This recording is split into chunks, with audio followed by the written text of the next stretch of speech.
Ok, es un gran placer para nosotros, Voice of Indonesia, la voz de Indonesia, recibir una visita de Javier Serrano, el director de Instituto Cervantes. Pues lleva ya un año, 2 años, Sí. 2 años estar aquí en Indonesia. A ver, vamos a saludar primero a Javier Serrano. Buenos días, Advent, y a todos los amigos de Radio República Indonesia y también a todos los oyentes de Radio República Indonesia, Voice of Indonesia en español. Un saludo muy cordial desde el Instituto Cervantes en Yakarta. Pues muchísimas gracias por el saludo y nos gustaría escuchar cuál es su primera impresión de estar aquí en Indonesia, un terreno, un país lejano de España.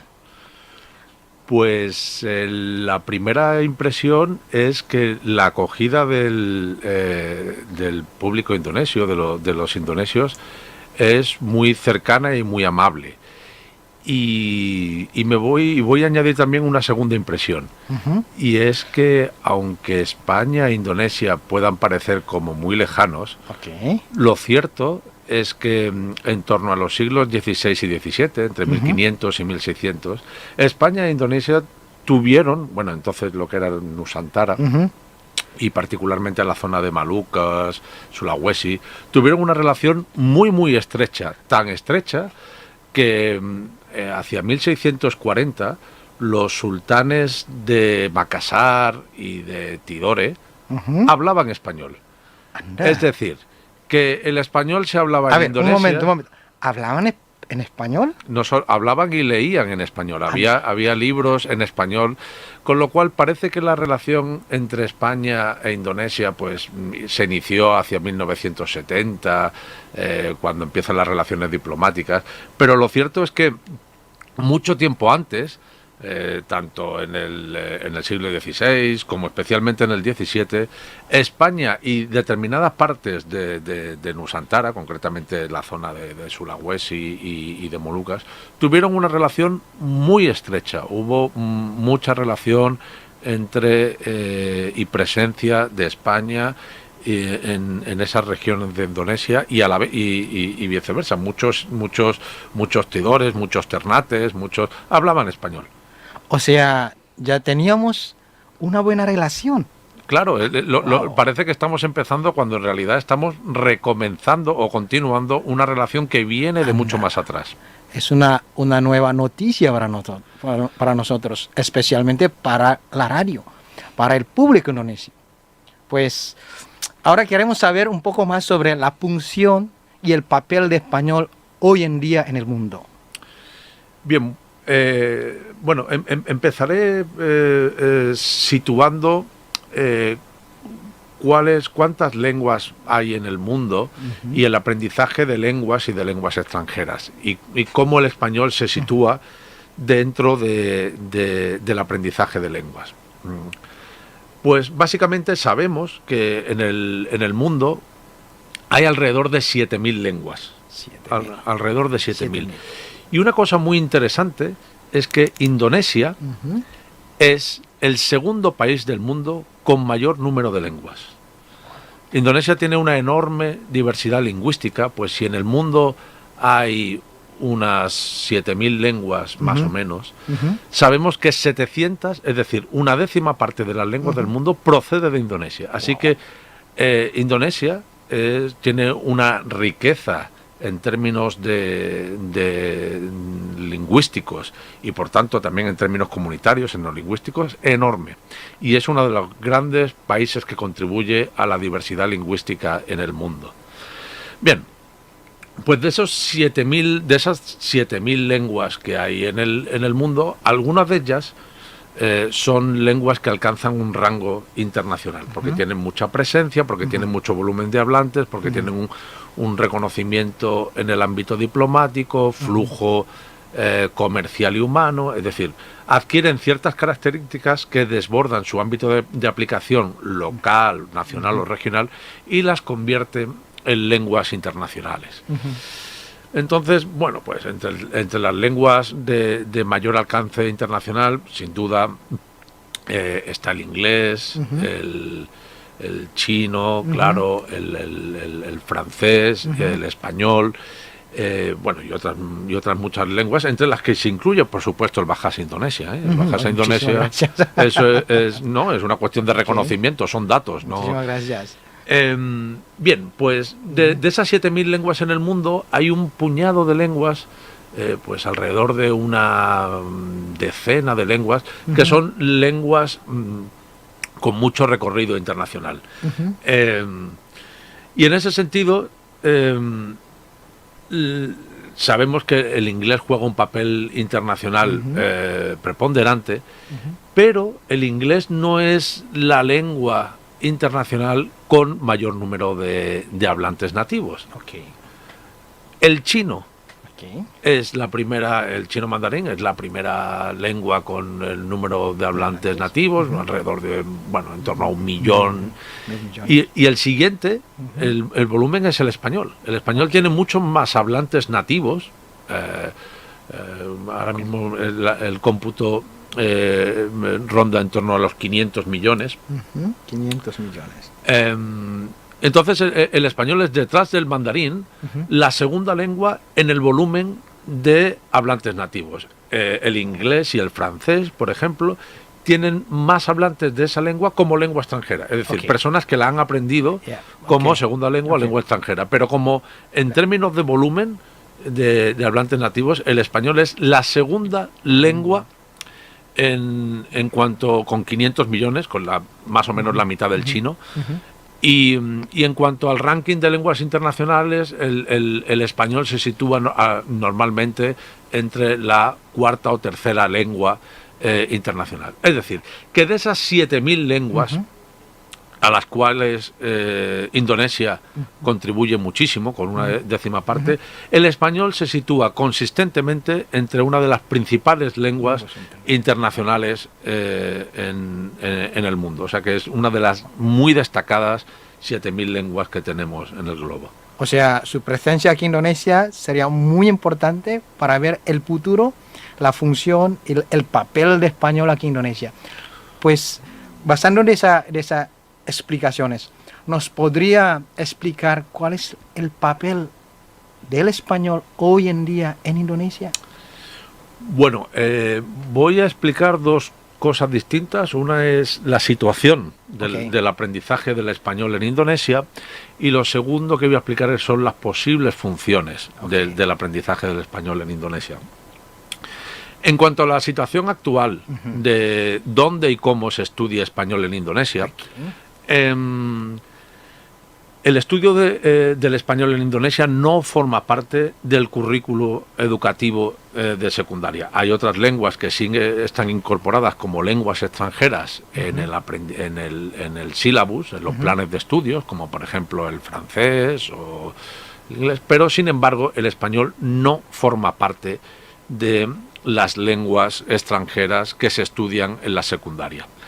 Además de la secundaria, el otro ciclo, la educación terciaria, la educación universitaria, otra de las características es que en las muchísimas universidades en Indonesia hay distintos departamentos de lenguas extranjeras. Pues hay departamentos de alemán, por supuesto de inglés, de francés, de coreano, de japonés.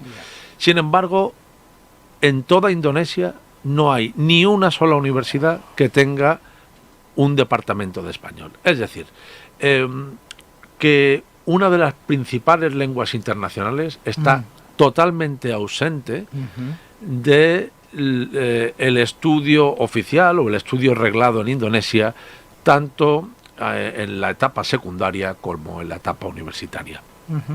Y uno de los desafíos que hemos identificado es bueno, pues revertir esa situación, intentar que el español penetre en el sistema educativo indonesio, porque precisamente el Bahasa Indonesia y el español son dos lenguas, pero también dos amplias comunidades, dos espacios comerciales que deben dialogar directamente, no indirectamente a través de terceras partes, terceras lenguas o otros mediadores, sino que son comunidades suficientemente importantes como para que establezcan un diálogo directo. Y para eso lo que necesitamos es puntos de contacto y sin duda la presencia y el estudio del español en el sistema educativo indonesio reglado, la secundaria, pero sobre todo empezando por la universidad, sería un desafío. Entonces, al margen del sistema educativo secundario, es decir, de las clases regladas, ¿dónde se aprende español? Bueno, pues hay algunas academias o centros de lenguas que ofrecen clases no regladas, es decir, clases que no forman parte de una asignatura oficial y donde uno pues puede aprender español por las tardes. Pues hay clases de español, por ejemplo, en Yogyakarta, o hay varios centros aquí en Yakarta para poder aprender español, y también hay algunos colegios privados de currículum internacional, como por ejemplo el Liceo Francés de aquí en Yakarta o en Bali, o el Canggu Community School, o bueno, el British. Hay varios colegios internacionales en los que se imparte español. Pero, por terminar, los números son muy humildes. Ahora mismo lo que tenemos más o menos documentado, que no es necesariamente siempre la realidad, sino lo que podemos documentar, es que apenas hay 1 millar de estudiantes de español en Indonesia, y eso es muy poco, eso es casi inapreciable. Entonces, eso es lo que nos indica, es que tenemos en el futuro muchos desafíos, un gran recorrido. Ok, sabemos que el español es un idioma, una lengua internacional, y nosotros como indonesios pues debemos que aprender algo del español. Y esto afecta positivamente para Indonesia cuando podamos hablar español. O sea, es una ventaja para nosotros en el mundo económico al dominar un idioma más que el inglés, por ejemplo. El español abre una dimensión económica, pero no solo es una cuestión de dimensión económica, que es por supuesto muy importante. Piensen también en los intercambios educativos y sociales. Toda la relación no solo con el mundo hispanohablante en Europa, pero en América Latina y por supuesto también en África, donde en Guinea Ecuatorial se habla español. Pero hay muchos flujos de intercambio. Por ejemplo, el intercambio educativo, el intercambio entre universidades, no se genera, y no se genera porque no hay profesores indonesios que vayan a universidades en América o en España y viceversa. Hay muy poco flujo, lo hay en términos educativos y también en términos, por supuesto, económicos, precisamente porque el principal instrumento, que es el lenguaje, está ausente. Entonces nosotros sabemos y estamos convencidos que a partir de la herramienta que es compartir una lengua, se generan otro tipo de flujos, incluso personales, quiero decir, parejas mixtas, familias, grupos de amigos, colaboraciones profesionales e institucionales. Todo eso se deriva de la herramienta, de compartir una herramienta de comunicación como es la lengua. Entonces, tenemos algunos ejemplos señeros, por ejemplo, el pianista indonesio muy reconocido, Ananda Sukarlan, pues también es muy conocido en España, acaba de formar parte, por ejemplo, del jurado del premio de música Reina Sofía. Quiero decir, y tenemos ejemplos de grandes personalidades que sirven de conexión entre Indonesia-España o España-Indonesia o España y el mundo hispanohablante. Pero deberíamos tener muchos más. Esa es una conversación muy interesante, radio oyentes. Queremos seguir hablando con el director de Instituto Cervantes, pero el tiempo no nos deja. Así que, pues nada, señor Javier, muchísimas gracias por estar con nosotros, por conversar con nosotros. Espero que no es la última vez, pero vamos a seguir hablando con otros temas más interesantes.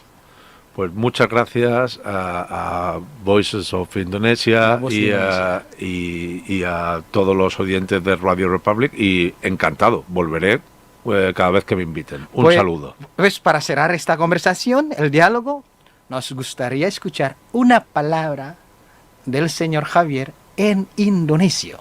A ver. Berhasil. Ok, muchísimas gracias. Brasil quiere decir éxito. Éxito, exactamente. Muchísimas gracias y muchísimas gracias. Encantado. Un saludo a todos.